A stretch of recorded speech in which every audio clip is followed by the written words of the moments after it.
तो दोस्तों भारतीय सरकार की तरफ से आखिरकार 26 राफेल मरीन फाइटर जेट की सप्लाई करने के लिए लेटर ऑफ रिक्वेस्ट मिलने के बाद में French company saffron fighter jet tender की तरफ अपना निशाना लगा चुकी है। और आपको बता दें कि यहाँ पर हम बात कर रहे हैं MRF टेंडर की, जिसके तहत भारत यहाँ पर 114 लड़ाकू विमानों को खरीद रहा है। इन विमानों को खरीदने की जो प्रक्रिया है वो काफी लंबे समय से चल रही है, लेकिन अब ऐसा लगता है कि भारतीय सरकार अब इन्हें खरीदने के लिए बड़े कदम उठाने की तरफ बढ़ चली है। बता दें कि सैफ्रन अब बहुत ही जल्द भारतीय नौसेना को LOA यानी कि लेटर ऑफ एक्सेप्टेंस जारी करेगी, जिसके बाद में कॉस्ट नेगोशिएशन किया जाएगा और तब जाकर 2024 के अंदर इन 26 राफेल मरीन विमानों को खरीदने की जो डील है वो आधिकारिक तौर पर साइन की जाएगी। इसके बाद में हम अपने दोनों एयरक्राफ्ट कैरियर पर राफेल जैसे एडवांस मरीन फाइटर जेट की तैनाती संभव कर पाएंगे, जिससे हिंद महासागर में भारत की ऑपरेशनल कैपेबिलिटी कई गुना बढ़ जाएगी और हमारा दबदबा भी तेजी से देखा जा सकेगा। लेकिन आपको बता दें कि जहां भारत अपनी नौसेना की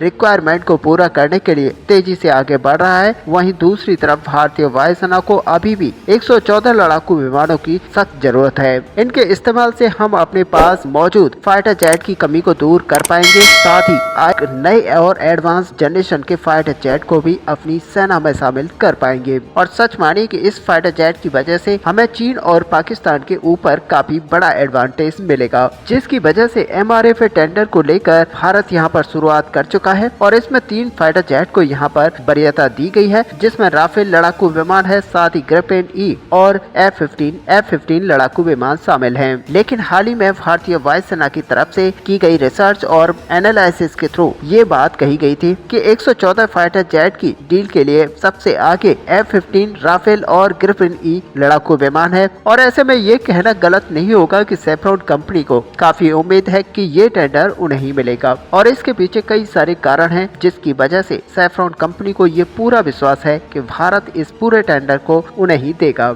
ऐसे में बात यहाँ पर फ्रांस और भारत की बढ़ती हुई कूटनीति की हो या फिर डिफेंस के क्षेत्र में इंजन से लेकर फाइटर जेट को लोकल लेवल पर बनाने की हो, भारत और फ्रांस साथ मिलकर काम करने के लिए तेजी से आगे बढ़ रहे हैं और दोनों देशों को इससे काफी फायदा है। ऐसे में यहाँ पर यह बात काफी हद तक सेंस बनाती है कि अगर हम 114 लड़ाकू विमान खरीदें तो भारत को लॉजिस्टिक समेत मेंटेनेंस से जुड़ी किसी भी तरह की कोई परेशानी नहीं आएगी। ऊपर से फ्रांस यहाँ पर 100% ट्रांसफर और टेक्नोलॉजी देने को तैयार है और साथ ही हमें ये भी नहीं भूलना चाहिए कि पिछले 10 सालों के अंदर फ्रांस और भारत के बीच में किसी भी तरह का कोई टकराव नहीं देखा गया है। वहीं अमेरिका, ब्रिटेन और जर्मनी जैसे देशों के साथ अक्सर हमारे जो संबंध है मजबूत तो होते हैं, लेकिन कई बार उनमें खटास देखी गई है और इसी के चलते भारत इन देशों के साथ किसी भी तरह की डील को लेकर आगे नहीं बढ़ रहा है। लेकिन अभी तक फ्रांस के साथ किसी भी तरह की कोई परेशानी भारत को देखने को नहीं मिली है, जो इस तरह के महत्वपूर्ण जेट इंजन और फाइटर जेट टेंडर की डील के लिए काफी महत्व रखते हैं।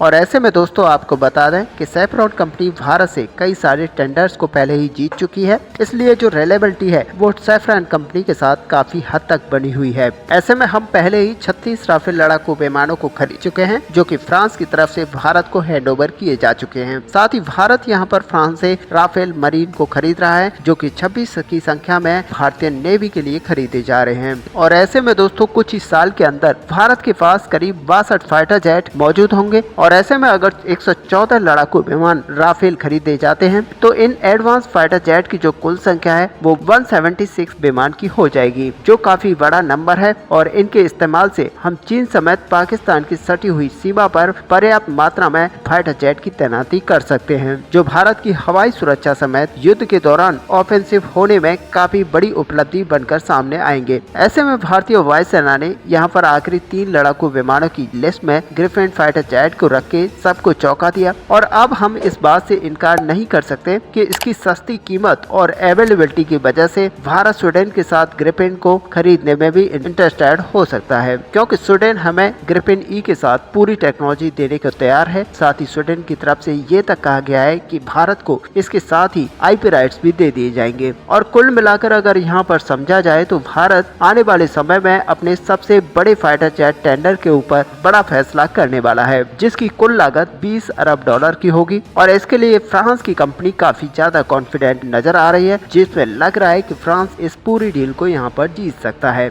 ऐसे में दोस्तों आपका क्या व्यू है, क्या भारत को यहाँ पर ग्रिपेन के साथ जाना चाहिए या फिर भारत को राफेल लड़ाकू विमान के साथ इस डील को कंप्लीट करना चाहिए? आप हमें कमेंट पे लिखकर बता सकते हैं। साथ ही अगर वीडियो आपको अच्छा लगा हो, लाइक और शेयर करना ना भूलें। मिलते हैं नेक्स्ट वीडियो में, तब तक के लिए जय हिंद।